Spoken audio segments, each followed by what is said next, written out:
I'm a background character in a cheesy, old-school romance novel. Seriously. And my entire existence revolved around one thing: pushing the main characters together. I've been trying to make it happen for years, and it's been a spectacular failure. Back in elementary school, I stole the female lead, Jessica Miller's favorite glittery hair clip, and planted it in the male lead, Caleb Vance's desk. The plan was simple. He'd find it, return it to her, sparks would fly, boom. Instant connection. Except that little jerk turned around and sold it to some kid for 2 bags of flamin' hot Cheetos. I saw him later, fingers stained red, crunching away like he'd just pulled off the heist of the century. In middle school, I tried again. During the big class basketball game, I convinced Jessica to give Caleb a Gatorade, a classic move to show she cared. Instead, she dumped half a bottle of laxatives into it. Caleb spent the rest of the game with the most epic case of gas in school history. He became a legend that day, earning the nickname the Biohazard. By high school, I knew I had to be more direct. I started a rumor on the school's confession page that they were secretly dating. I figured social pressure would force them to just accept it and let the magic happen. Wrong. They both assumed the other one had started the rumor to publicly humiliate them. They declared war, not with fists, but with a full-blown prank war that nearly got them both suspended. So yeah, after years of my tireless efforts, the destined couple went from barely knowing each other to being mortal enemies who wouldn't be caught dead in the same room. And I blamed myself for not trying hard enough. It's fine. I've got a new plan for college. This one's going to be big. See, I'm a probationary member of the interdimensional villainy agency, trainee division. After a pathetic string of missions where my equally useless system and I died 10 different ways at the hands of nameless extras, my supervisor finally had enough. He exiled us to this romance novel to work as a background character. He called it a cross-departmental internship. "You're supposed to be a top-tier villain," he'd yelled, his voice booming in my head, "and you got taken out by a character without a single line of dialogue." He told us not to even think about coming back until we learned a thing or two. Honestly, it wasn't my fault. Those high-fantasy death worlds are seriously dangerous. But before I could even start observing my romantic targets up close, a much bigger problem appeared. System, what's x plus 3 is equal to 5. I stared at the placement test, my pen-wielding hand trembling.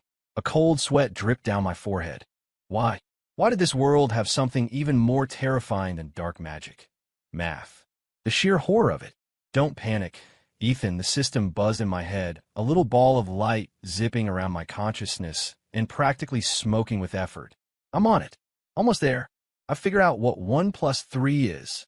We have to get into the same program as them this time. I took a deep breath. My system was amazing. It had already mastered such advanced calculations. "You're getting so smart," I said, full of genuine admiration. "I need to catch up to you." Carefully, I wrote a 4 on the test paper. The bell rang, signaling the end of the exam. I stumbled out of the classroom, my legs feeling like jelly, staring up at the bright blue sky. I felt a profound sense of liberation. 11 years, I muttered. From elementary school to high school, I've never once managed to be in the same class as them. This time, I'm taking back what's rightfully mine.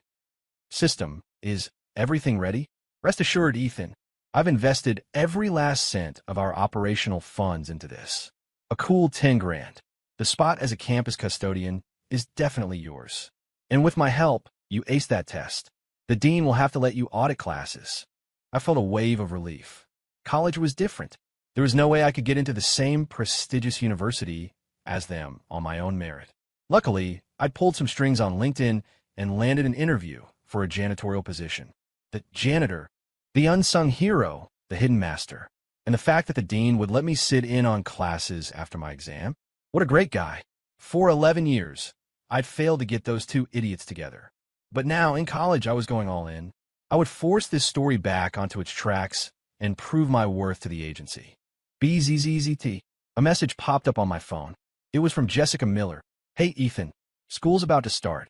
Are you really sure you found a way to get into the same university as me?" I guess my 11 years of meddling hadn't been a total waste.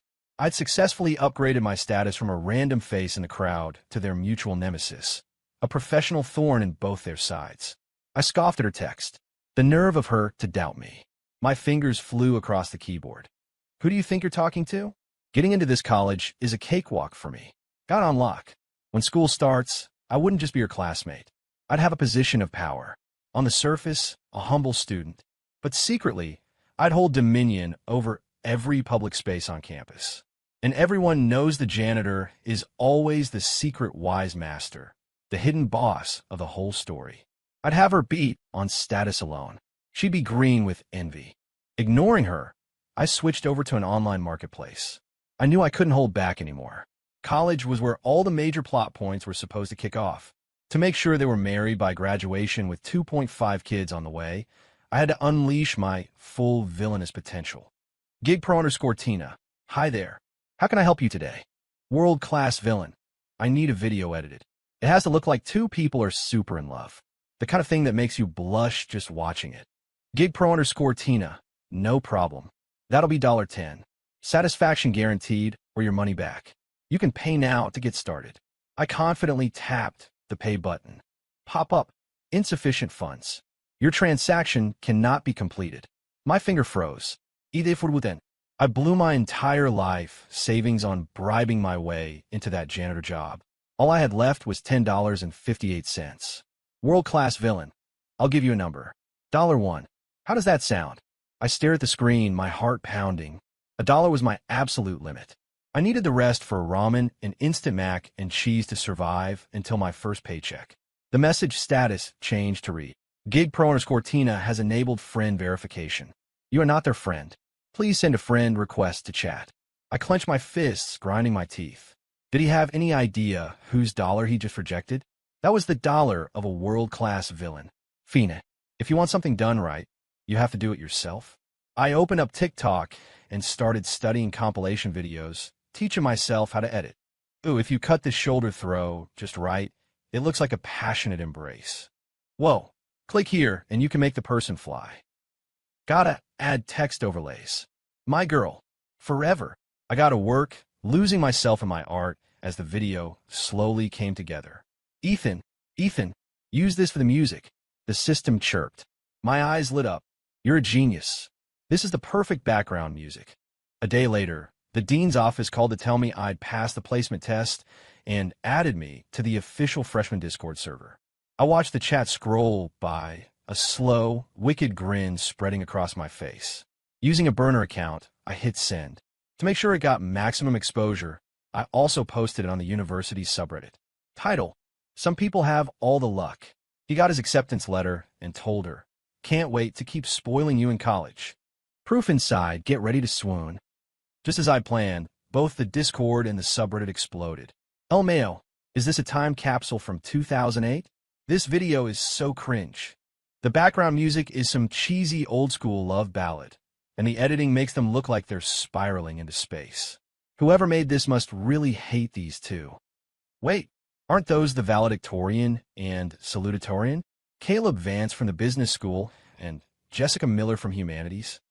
Bro, the beauty filter is turned up so high they barely look human. How can you even tell?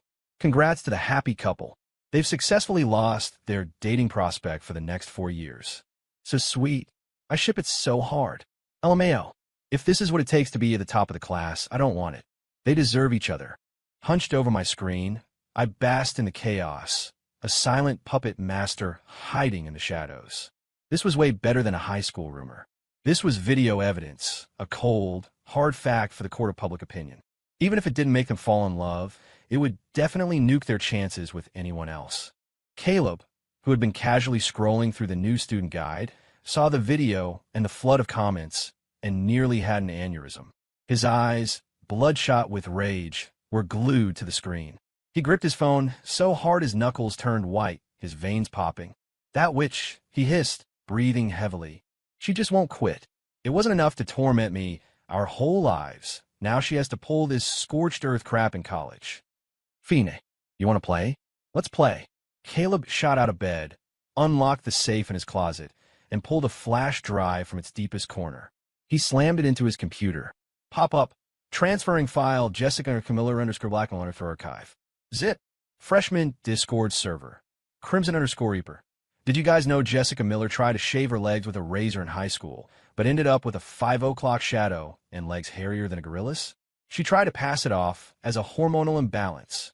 Image attached. A close-up of Jessica with a faint mustache and shorts revealing shockingly hairy legs. Across town, Jessica saw the familiar username and a now infamous picture. She started laughing, a wild, unhinged sound that echoed in her room. Oh, this is good. This is perfect. She took a sharp breath, her laughter cutting off abruptly. A saccharine smile stretched across her face, showing all 16 teeth as she began to type. Each tap of the keyboard a tiny, forceful explosion. Freshman Discord server. Queen _of world. Caleb Vance eats his boogers. Image 1. Caleb picking his nose with his pinky finger. Image 2. Caleb putting the same pinky finger in his mouth. Crimson _Reaper. Jessica Miller doesn't wash her hands after using the bathroom in winter. Queen of world. Caleb Vance tripped over his own saga pants going downstairs and face planted. Queen world. Jessica Miller ugly faces. JPG. Crimson Reaper. Caleb Vance embarrassing moments. Zip. New messages. $9.99 plus. The battle was so intense, so vicious, that the rest of the server fell silent, watching in awe. No one dared type a single word, for fear of disturbing the masters at work. The war raged all the way until move-in day. I was sweeping the main quad, watching the lines of new students. I spotted Jessica and Caleb. They were separated by a crowd of people, but their eyes were locked on each other. That smoldering, intense gaze. Anyone could see they were meant to be. I couldn't help but sigh with satisfaction. It turns out relationships really are built on good communication. My approach these past few years was all wrong. Young couples always fight. Look at them. Just a few days ago, they were tearing each other apart online, but now that they're face-to-face, they can't look away. You're a true strategist, Ethan. The system cheered. Completing this mission is in the bag. We'll go back to the agency as heroes and rub it in everyone's faces. With my system's validation, I felt even more confident. It was time to press my advantage. System, tonight at midnight, send me samples of Caleb's and Jessica's handwriting from their notebooks. You got it, Ethan. You don't have to wait for midnight. I can get them for you right now. The system was practically vibrating with excitement at the thought of finishing the mission. No, wait. I have to clean the library, the cafeteria, the dorms, the main lawn, the academic buildings. I should be done around midnight. Send them to me then. I wasn't a villain anymore. I'd lost the privilege of using advanced skills like deception, manipulation, and general evildoing. I was just a regular background character now, fighting for every second of screen time. Late that night, in the drab staff dormitory, I sat hunched over the handwriting samples the system had sent me. I was going to forge love letters from each of them to the other. After seeing the way they looked at each other today, I knew I had to strike while the iron was hot. Time to get this show on the road. Ethan, have you ever actually written a love letter? The system had been assigned to me straight out of the factory, back when I was still trying to survive in high fantasy worlds. Most of the cultivators there were on the path of a motionless ascension. They didn't have time for love. And as a top-tier villain, my job was to destroy the world, not get bogged down in sentimental nonsense. It's for the other person, right? I reasoned. Should be about the same as writing a challenge for a duel, I guess. Neither of us had any experience, so we were just winging it. To Jessica, let's stop avoiding this. You know how I feel. Let's settle it once and for all. The woods behind the school, 6 p.m. tomorrow. If you don't show, I'll make sure everyone knows. Just as I was writing, my pen ran out of ink. I shook it hard, and a single black drop splattered on the page, right after the word knows. I paused. I was going to write knows how I feel about you, but looking at my dying pen, I was worried it wouldn't last long enough for a second letter. I decided to just leave it there. I quickly copied the letter, changing the names for Caleb. Perfect. Flawless. The only minor issue was that the best place for a romantic rendezvous was a hotel, but I was broke. The woods would have to do. They were the main characters of this world. After all, they wouldn't mind roughing it a little, right? Don't worry, Ethan. All the experts say that characters in these old-school romance stories are total wild cards. The woods might be even more exciting for them. Things will get heated, sparks will fly, and, Using my janitorial master key, I slipped the letters into their backpacks without anyone noticing and vanished into the shadows. I trailed them the next day, eager to see their reactions when they found the notes. Strangely, they both reacted the exact same way. With my keen observational skills, I could see their hands gripping the paper tighter and tighter, wrinkling it, but their faces remained completely blank. The devil's in the details. Clearly, they were overwhelmed with emotion. And the way they hurried off after reading the letters? They couldn't wait to see each other. I had to clear the path for them. After watching them both disappear into the woods from my hiding spot, I quickly put up a construction, "Do not enter" sign at the entrance. No one could be allowed to disturb them at a time like this. I'm a professional. As I stood guard, I thought about the bottle of what looked like whiskey in Jessica's hand and the mop handle Caleb had slung over his shoulder. It was a little weird, but I just chalked it up to them being into some kinky stuff. Just then, the sound of shattering glass echoed from the woods, so loud it made me jump and fall on my butt. Something was wrong.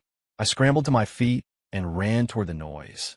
While I got there, I saw two bodies tangled together, rolling around on the ground. Afraid of interrupting their special moment, and even more afraid of what I might see, I quickly covered my eyes and turned around. "Jessica, I'm going to end you. In your dreams, biohazard." Listening to the colorful language behind me, I wouldn't lower my hands and turn back. Jessica had Caleb in a figure-4 leg lock, her thighs clamped around his head like a vice. With her free hand, she was trying to shove the mop handle straight up his. Well, Caleb, though, had a grip on her arm, giving himself just enough room to breathe. His other hand held the middle of the mop handle, pushing the filthy, yellow-brown mop head directly into Jessica's face. Caleb's eyes were rolled back in his head, his face purple from lack of air. Jessica's eyes were squeezed shut, her own face turning a deep shade of blue. They looked like they were ready to die together. Shaking, I carefully sidestepped the biological weapon and pried them apart.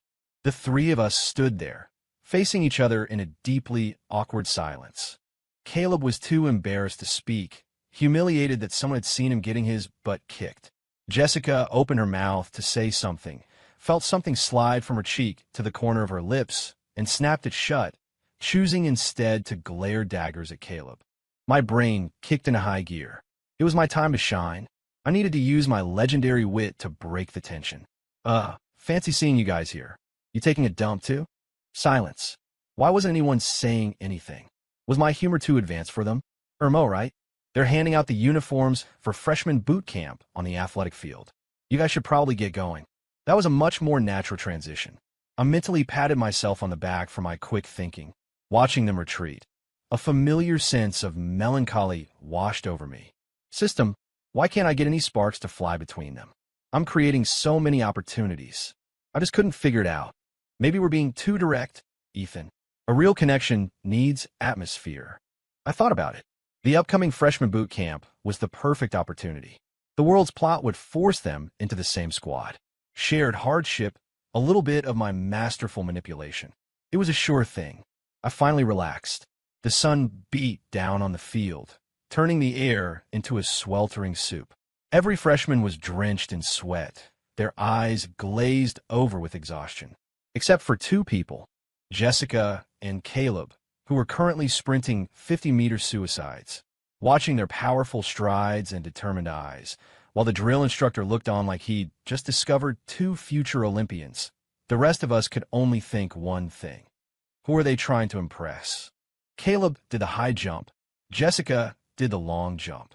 Caleb threw the javelin. Jessica threw the shot put. Caleb did push-ups. Jessica did pull-ups. They were in a death match to outperform each other. And the only casualties were the rest of us, who the instructor kept yelling at for being lazy. The instructor looked at the pathetic, wilting freshman, then at the two athletic superstars in the distance, and shook his head in disgust. "All right, break's over. Partner up, male and female. Seat goops. Prepare to move." A collective groan rippled through the ranks, finally bringing Jessica and Caleb back from their self-imposed marathon. Caleb, still breathing heavily, flopped onto his back, his forehead beaded with sweat.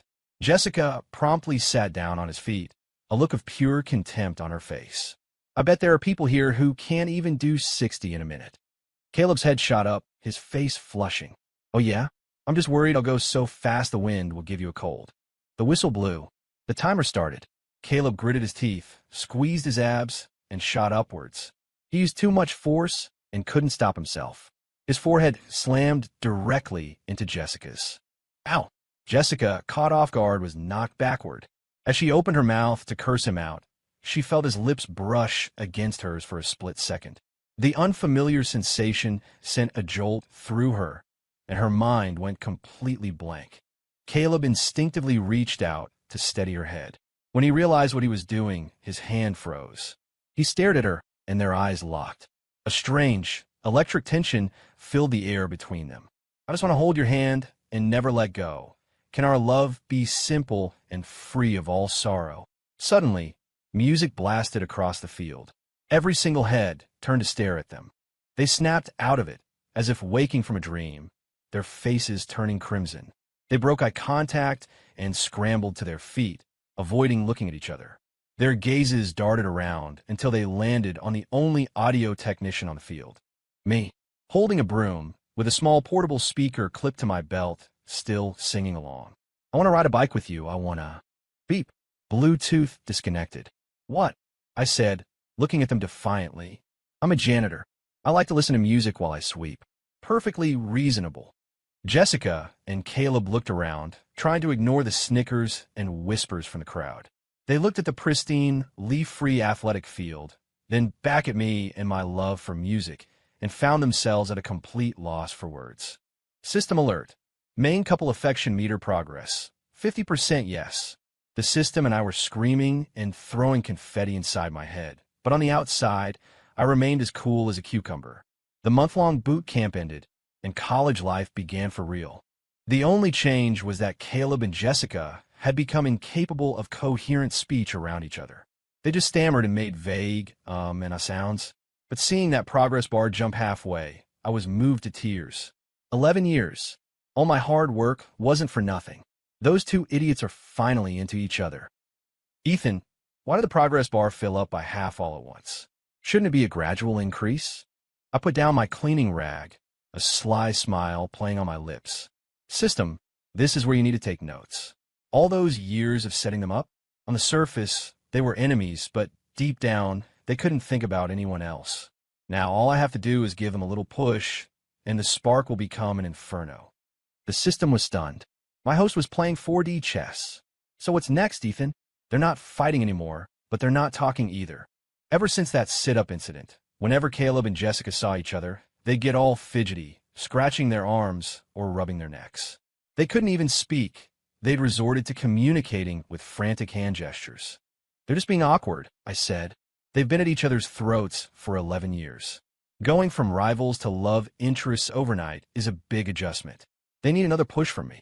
Based on my years of extensive research, the best way to make two people realize their feelings for each other is to introduce a third party. The unforgettable first love from abroad. It was her time to shine. I sent a friend request to her on Facebook. A second later, a notification popped up. Chloe Anderson has accepted your friend request. Chloe stared at the familiar profile picture and name. Her mind drifted back to that summer. She and Caleb had been inseparable since birth, the quintessential childhood sweethearts. As the leader of the neighborhood kids, he never lacked attention from girls, but Chloe was the only one he ever really played with. He was goofy and careless, but she was smart and detail-oriented. They balanced each other out. She always thought she'd be the only special one in his life, until Jessica Miller showed up in elementary school. Suddenly, the boy whose world revolved around video games and Power Rangers started talking about another girl more and more. They spent less and less time together. Chloe started to worry. What if she wasn't his special person anymore? Chloe, you're so much better than her, Caleb complained one day. Why can't that psycho Jessica just be more like you? Chloe looked at him. He was complaining, but his eyes were sparkling with something else. She fell silent for a moment before changing the subject. My birthday is this Friday. If I don't like your present, you're not getting any cake. Relax, Caleb said casually. When have my presents ever not been the best? Chloe let herself get excited. Monday, Tuesday, Wednesday. Friday finally came. Chloe waited at home, watching the clock from the moment school let out until it was dark outside. The frosting on her birthday cake started to melt. Caleb never showed up. The next day, she stormed over to his house to demand an explanation. "Oh, I'm so sorry, Chloe. I was playing checkers with Jessica after school yesterday. She said I was bad at it, so I had to prove her wrong. I'll make it up to you, don't be mad." Chloe had known Caleb since they were in diapers. She could see clear as day that his mind was a million miles away. Her face flushed with anger. She kicked him square in the shin. He lost his balance and fell on his butt. Before he could even react, Chloe let him have it. "You idiot. There's no such thing as the Power Rangers. They're fake. Transformers are fake. And your favorite, the Justice League? All fake. The deepest cuts always come from the ones you know best." 9-year-old Caleb didn't understand that. He didn't understand why his best friend was suddenly hitting him. All he knew was that his world was collapsing. Before he could argue, Chloe turned and ran. And to make sure he couldn't find her to continue the fight, her family moved out of the country that very day. They never came back. Snapping back to the present, Chloe tapped on her pin chat in Messenger. "Light_, you see. At least the light is real." That message was from 2 weeks ago. Why was the same account adding her again? Did Caleb think having more accounts made him right? She'd argued with him for 9 years. She really didn't have the energy for it anymore. Seeing the instant friend acceptance, I marveled to myself. See, even a long-lost love can't resist the male lead charm. She accepted a fake account without a second thought. For the next month, I pretended to be Caleb and chatted with Chloe. I knew the male lead in these stories was always a little unhinged, so to stay in character, I binged a bunch of old, melodramatic romance novels and copied their dialogue, determined to lure Chloe back to the country. "Woman, you haven't come back in so long. Is it because you can't forget me? Are you on something? Woman, look into my eyes. Dare you say that your heart does not belong to me? I really wish I was blind right now. Baby, you can play hard to get, but don't test my patience, or I'll show you what real madness is. I'm begging you. Just act normal, and I'll confess to anything. I'll come back, okay? I'll come back." Chloe was mentally and physically exhausted. She had lost, utterly and completely. How had she never realized Caleb was a genuine psychopath? A month of nonstop, unhinged messages. If she blocked him, he'd call. If she didn't answer, he'd send letters. The amount of Caleb in her life had reached toxic levels. She felt like she was suffocating. For her own sanity, and to get Caleb to a therapist, she had to go back. "System, I feel like I've ascended to a higher plane of existence. Everything I do succeeds. Is fate finally on my side?" I looked at Chloe's message saying her flight was about to land, then glanced over at my 2 main characters who had completely lost the ability to speak and were communicating with hand gestures so fast they left afterimages. The affection meter hadn't budged an inch all month. These 2 mimes weren't going to cut it. Thank God I'd stepped in and summoned the first love. Now, the real drama could begin. I casually walked by the 2 of them, sweeping. "Chloe's back," I said with a sigh. "Her flight is landing soon. I wonder if anyone's going to pick her up." Caleb and Jessica froze mid-gesture. They both turned to look at me, their mysterious childhood friend whom they'd known for years but knew nothing about, except for my name and my uncanny ability to be everywhere. Seeing no reaction, I continued. "Maybe the 3 of us should go get her. We all grew up together, after all." Jessica and Caleb exchanged a look, then quickly looked away, continuing their silent standoff. But at least they started following me. At the airport, a tall, striking woman walked confidently toward us. She stopped right in front of Caleb, looking him up and down before taking off her sunglasses. "Looks like your condition is still manageable," Chloe said, letting out a slow breath of relief. "Just don't be afraid to ask for help. I'll take you to a doctor tomorrow." Caleb frowned at the way she was looking at him, like he was an endangered animal. He reflexively raised his hands to reply with sign language. It's gotten so bad you can't even speak anymore." Chloe's eyes widened in shock. That's when it hit Caleb. He'd been using hand signals so much for the past month, he'd forgotten how to talk. Ahem, he cleared his throat. "What are you talking about? Who's sick? You can talk? Then what were you doing just now? Casting a spell?" Chloe was now thoroughly convinced Caleb had lost his mind. Jessica, standing nearby, felt her ears burn.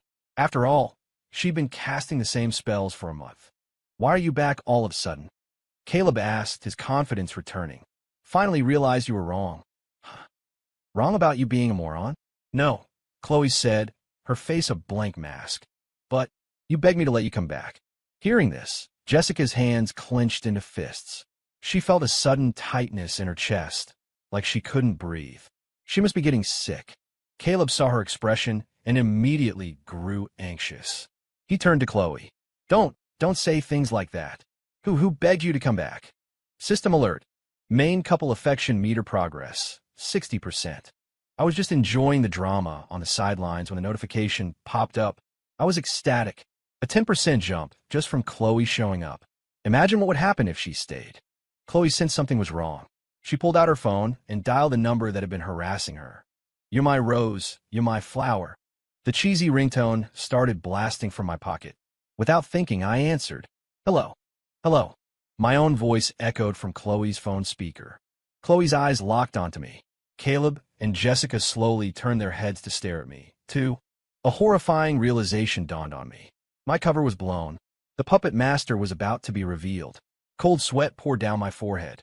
I swallowed hard, and in a moment of sheer desperation, I made a choice. That's right. I'm in love with Chloe. So what? I dug my nails into my thigh hard. Tears and snot instantly started streaming down my face. I became a fool who could only imitate others to get her attention. Who says a guy can't be in love with his best friend's ex? Jessica? Caleb? Chloe? Did we look like idiots to him? That was the worst acting they had ever seen. The three of them exchanged a look. A spark of understanding passed between them. In that instant, they all remembered. This wasn't the first time. For some reason, whenever they graduated from college, the timeline would reset, sending them back to the moment of their birth. Everyone would forget, except for the three of them. This world was a never-ending loop. They had tried everything. They had tried to break the cycle countless times. Nothing worked. Even if they tried to end their own lives, the moment the timeline reached a critical point, it would all reset again. They could feel an invisible force guiding their choices, making them feel like puppets on a string. It was maddening. Eventually, after endless loops, they just gave up. They went numb. If nothing mattered, then why bother? Until I showed up. This new person who had never appeared in any of the previous cycles. They had watched me, this Ethan, with cold detachment, trying to figure out my motives, playing along with my ridiculous schemes. If a new variable had appeared, then maybe, just maybe, the truth was finally within reach. Jessica was the first to speak. Oh, so that's what this is. Ethan, you should have just told us. Caleb quickly added, yeah, man. We've known you for years. You could talk to us about anything. Hearing their words of comfort, I felt the tension in my shoulders ease. I turned my tear-streaked face to Chloe. She shot me a look of pure disgust. Don't love me. It'll never work out. I was completely relieved. Phew, that was close, I thought, congratulating myself. My quick thinking saved me again. They totally bought it. Maybe my plan was just that brilliant. After bringing Chloe back, the plot of the world actually started moving along as I'd intended. The affection meter between Caleb and Jessica began to climb steadily. One day, Caleb would make a feverish Jessica go buy a birthday cake for Chloe. The next, Jessica would start dating someone else, and Caleb would have to grovel to win her back. The day after that, Chloe would come down with a rare disease that required a tonsil transplant, and Caleb would immediately try to force Jessica to donate hers. The drama was so insane, so over the top, I couldn't look away. If it weren't for the affection meter ticking upwards, I would have sworn they were faking it. Today's episode was titled, The Red Rose and the White Rose. Who is the real substitute? Jessica's hand trembled as she pointed at an old essay Caleb had written. Even if I have you, you are but a reflection of her. Was everything you ever gave me, just because I look a little like Chloe? She sobbed, her heart breaking, pounding her own chest with her fists. Caleb took a deep breath and turned away, closing his eyes. Honestly, being even a little bit like her should be a blessing for you. Sitting on the couch nearby, Chloe sneakily glanced at the notes she'd written on her palm. Today's plot was from some old, soapy TV drama. She didn't have any lines in this scene. She could just sit back and eat popcorn. Man, these two were really good actors. Is it my blessing or my curse? Jessica screamed at Caleb's back, then turned and ran from the room. I stood outside the window, sweeping the porch. For some reason, I felt like a handmaiden in a period drama.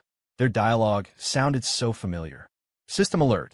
Main couple affection meter progress, 70%.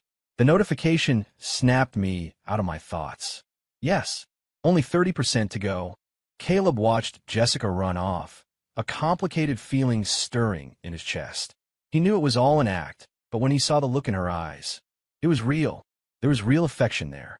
Was he, Caleb Vance, truly doomed to be a puppet of fate forever? Over the next 4 years, she ran and he chased 12 times. Jessica had 4 fake abortions. Chloe fell gravely ill 20 times. Jessica and Chloe were kidnapped together 51 times. And Caleb suffered through it all, over and over again. I felt like my own soul was about to ascend just from watching them. Holding their wedding invitation in my hand, for the first time, I felt like I was going to cry. Wiping away a tear of triumph, I walked into the wedding venue, ready to claim my victory. But the hall was empty, except for the 3 of them, sitting at a table, drinking and laughing like old friends. Chloe was sitting between Jessica and Caleb, her arms slung around both of them. For years, Chloe wailed, already drunk. I spent 4 years in the ICU. Every single day, I had to wake up and get sick or get kidnapped. But I'm finally free. She chugged an entire bottle of red wine. Jessica was sobbing quietly. I had it the worst. I got all the angsty, dramatic scenes. Caleb, his cheeks hollow and his eyes vacant, just leaned back in his chair and drank in silence. I stared at the bizarre scene, too stunned to approach. Finally, they noticed me. They all turned around. Caleb sighed deeply. We've been acting for you for years. Your mission should be almost complete, right? My eyes went wide. I sucked in a sharp breath. We just want to know the truth, Jessica said, her voice eerily calm. If you don't tell us, your mission will never be finished. I sucked in another breath. This is killing me. I can't even die. Who understands this pain? Chloe moaned, hugging her wine bottle. 3 pairs of eyes were fixed on me. I was sweating bullets. So they knew, from the very beginning, they were acting for me. I could hear the system's progress reports, and so could they. They had figured out my mission, but they also realized the progress bar wouldn't move unless they went through all the cheesy, dramatic plot points. So, to finally end this godforsaken world, they started writing the script themselves, directing their own scenes, going bald from the stress of it all. Well, you see, the thing is, a true villain faces calamity without flinching. Yeah, I'm not there yet. I screamed for the system in my head. Help me. I found it, Ethan. This mission world has a bug. The background character role was vacant for so long, no one at the agency noticed. But the world's plot was broken, so they couldn't just ignore it. When we came in, we accidentally became the key. The agency has been notified. After this mission is complete, they'll be allowed to live out their natural lives and finally die. The weight on my shoulders finally lifted. I told the 3 of them the good news. Forcing these ancient, world-weary souls to act out a cheesy romance was basically a form of torture. Upon hearing the news, Jessica and Caleb hugged each other tightly. After so many years together, of course there were real feelings. But who has time for love when you're stuck in an infinite, torturous loop? Now that they knew there was an end in sight, they could finally let themselves feel it. Chloe couldn't wait another second. She smashed her wine bottle on the table, grabbed a shard of glass, and held it to her neck, trying to find the quickest way to bleed out. But it didn't work. The moment her body hit the floor, her soul floated up out of it. She stared at me, her expression completely flat. I swallowed, slowly lowering the hand I had raised to try and stop her. That's not my fault. I told you, you have to wait until the mission is over. If you die early, you just have to wait. I tried to stop her, I really did. But I never imagined she would be that determined. After that, Caleb and Jessica got married and, as destined, had 2 kids in 3 years. Chloe and I were both at their youngest's first birthday party. I even spilled some wine on the floor for her and burned a dinner roll as an offering. Caleb and Jessica finally passed away peacefully at the age of 80, holding each other's hands. System alert. Main couple affection meter progress, 100%. Congratulations, Ethan. Mission complete. As their 2 souls began to float upwards, Chloe's soul shot past me like a rocket. She grabbed one in each hand and started shaking them violently. Their souls flapped around like wet noodles. Finally decided to die. Chloe shrieked, a maniacal grin on her face. I couldn't touch you when you were alive, but now that you're dead, you're all mine.